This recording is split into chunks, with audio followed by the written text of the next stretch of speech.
Let's now join Kayode Alayode for sports news.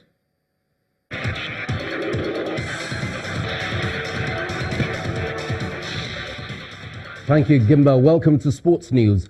Odioni Gallo scored a hat-trick as Nigeria thrashed Libya 4-0 in their 2019 Africa Cup of Nations qualifier in Uyo.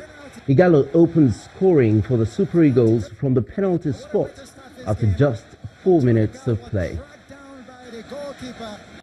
A chance to open scores very early in the game. Odion Igalo, 1-0 Nigeria. That's a well-taken penalty. Yeah, that's it right there. The Kanchun Yatai striker made it 2-0 on 64 minutes after being played through by Alex Iwobi.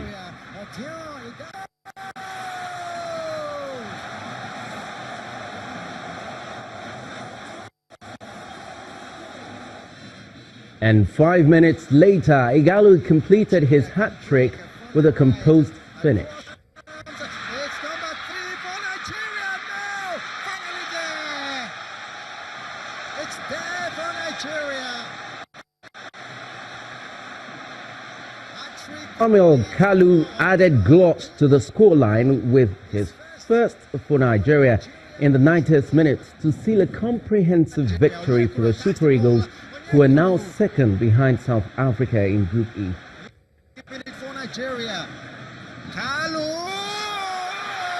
What a goal! What a finish. Meanwhile, Super Eagles technical advisor Genoch Raw has paid tribute to Odion Igalo after his hat-trick helped Nigeria beat Libya 4-0. Raw believes his decision to persist with Igalo despite recent criticisms has been vindicated by his goal-scoring heroics against the Mediterranean Knights. One of you asked me, why do you maintain Igalo in this team? I think today he's giving the answer. And it's wonderful to see him scoring the 3 goals, but the 3 goals are coming, of course, from the team and for a good collective work. I'm very, very happy about it because he has been criticized in the social medias, which was really on the limit of humanism. So I'm really happy that he's giving the answer on the pitch. Talking about a proud coach there. Meanwhile, Pranjala Yellapali of India and Great Britain's Jack Draper have emerged champions of the second leg of the Lagos Tennis Open. Yellapali, who also won the first leg of the event, defeated Coney Perrin 6-1, 7-6 and in the women's singles final. And in the men's singles championship decider, Draper came from a set down to beat Tom Jombi of France 1-6, 6-3, 6-4. And still staying with tennis, Serbia's Novak Djokovic has beaten Alexander Zverev in straight sets to reach the final of the Shanghai Masters and replace Roger Federer as world number 2. The 14-time Grand Slam champion defeated his German opponent 6-2 and 6-1 in just 1 hour. Djokovic is on a 17-match winning streak, a run that includes titles at the United States Open and Cincinnati Masters. The Wimbledon champion lost a match in the Roger Cup, the 3rd round, on August the 10th.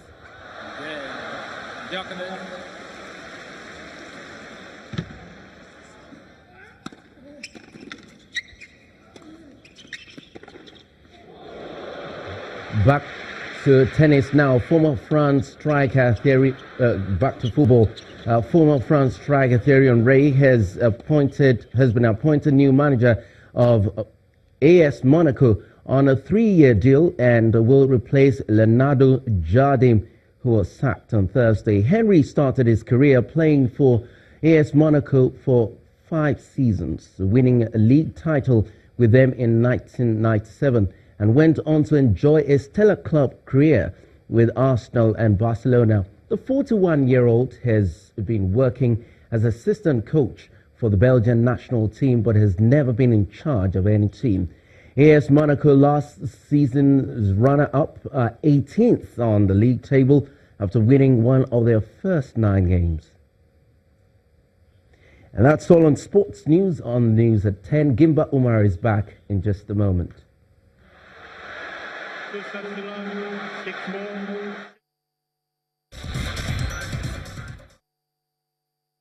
Actions have continued to trail the disappearance of Saudi Arabian journalist Jamal Khashoggi.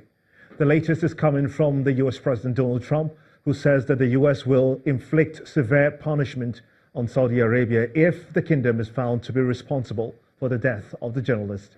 President Donald Trump says that he will be very upset and angry if that were the case, but ruled out halting big military contracts. Meanwhile, the United Nations is demanding the truth over the disappearance of Jamal Khashoggi.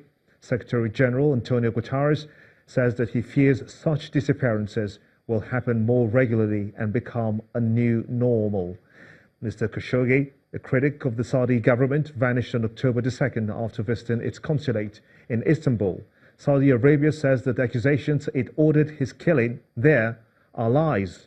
A Turkish security source said that it has an audio and video evidence proving Mr. Khashoggi was murdered inside the consulate.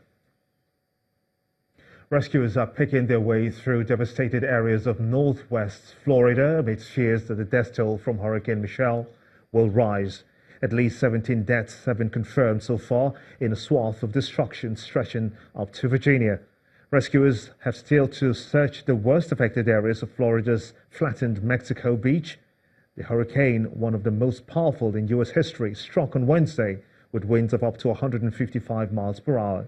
President Donald Trump, speaking at a rally in Ohio, expressed solidarity with victims of the disaster.